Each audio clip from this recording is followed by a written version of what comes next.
So yeah, I want to take you guys on a journey, and specifically my journey, and I want to tell you guys my story on basically how I ended up right here on this stage today. So like Chris was saying, today is a very special day, not only because I'm here with you guys and speaking on stage, but November 20th, 2013, 3 years ago, I was anxiously awaiting the release from the Florida Department of Corrections. Woo! Now, for those of you that don't know what the Florida Department of Corrections is, it's the prison system, basically. It's the Florida prison system. And here's the crazy thing. This wasn't the first time that I was going through this. You see, the first time that I got released from prison, they gave me a stipulation. And the stipulation was to get a job. So basically, after about 10 months being out, I couldn't find one. So they sent me back, and I had to finish the remainder of my 6-year sentence, which left me with 3.5 years left. Whoa. Yeah.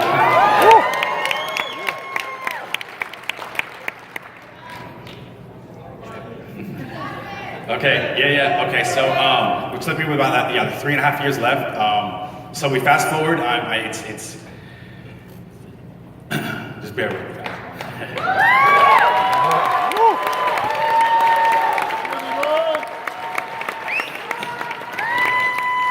I actually took some notes that kind of helped me. So talk from the heart. You got this, Lawrence. You got this, brother. Get him, baby.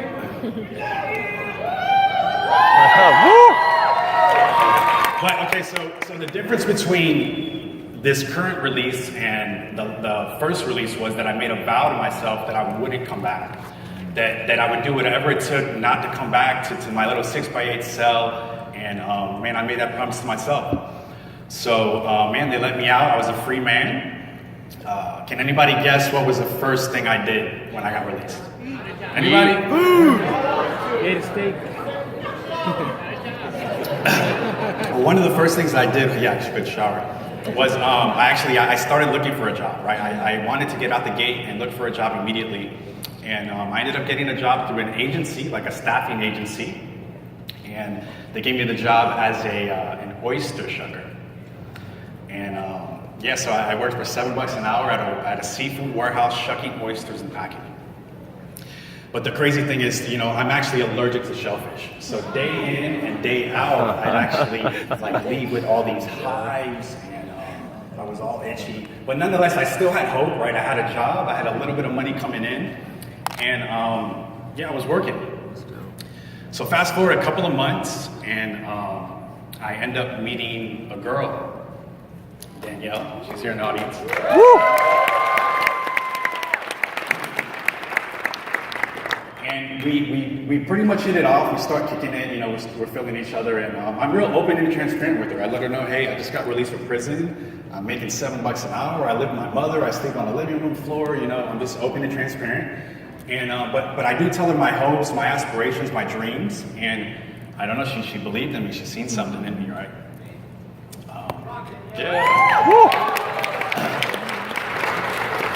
But there was bad news. Danielle was actually moving.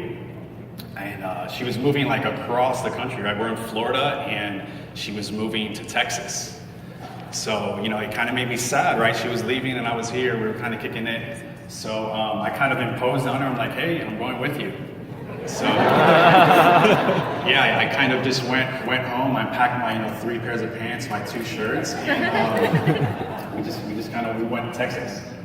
So everything is going pretty good in Texas. I started doing some construction work. We're there for about a year, and construction's kind of slow. And I'm just on Facebook one day scrolling, and I see a T-shirt. I see a T-shirt ad, and the T-shirt says, "American grown with Puerto Rican roots." Yeah. So this shirt is very particular to me because I'm Puerto Rican, and I was born in America. So yeah, it was just so crazy. I just didn't know how Facebook knew this information about me. This post had like 20,000 likes, 3,000 comments. So I'm like, geez, this is crazy. So, I click on the link and I do a little bit like research, and I see this shirt had sold over 1,500 shirts. And I'm just like, wow. So I continue doing a little bit more research and seeing exactly what the process is. And basically it was a platform where you can upload your own designs and sell them to the public. So I thought I had a couple of good designs in my head, so I said, hey, I think I'll give it a shot.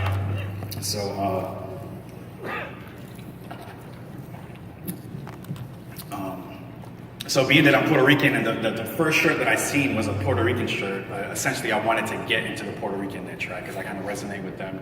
So I put a slogan on the shirt, and it said, once you go Rican, you won't stop freaking. and for sure, I thought I was going to sell 1,000 shirts and make all this money, and in reality, I sold nothing. I sold 0 shirts. It was crazy.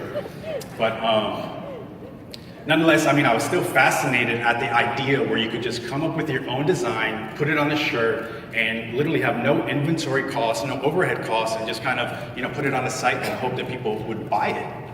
So I stayed doing research and kind of reverse engineering and joining groups and forums and learning the process more and more. But yeah, go ahead. And I ended up finding a shirt that I switched one word out of, and I used it. So I was in Texas, like I was saying, and Texans are really prideful.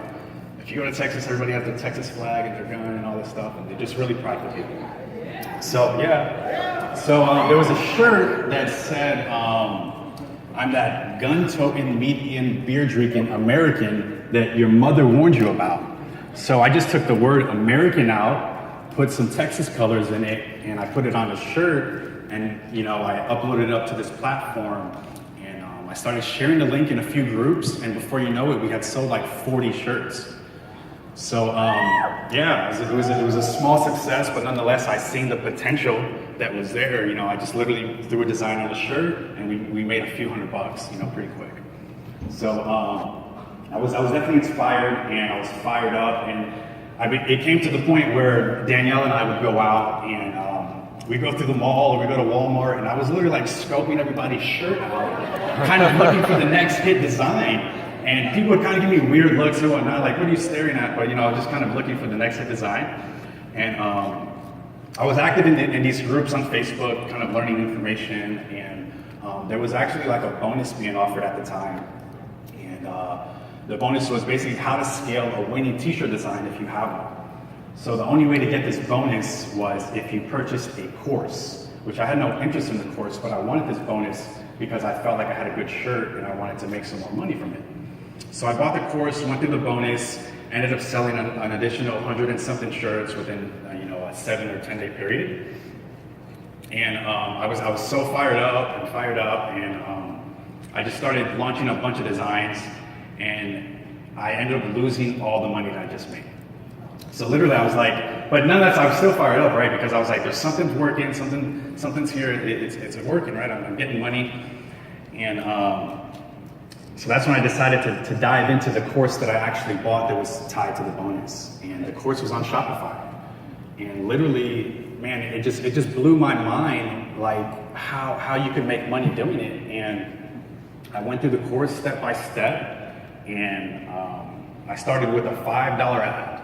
That $5 ad generated about $20 in sales. I took the $20, I didn't buy any product from it.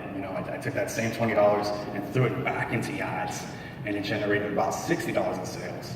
So we did this process for the first 14 days, which is the free trial that Shopify initially would give you, and we generated over $10,000 in sales.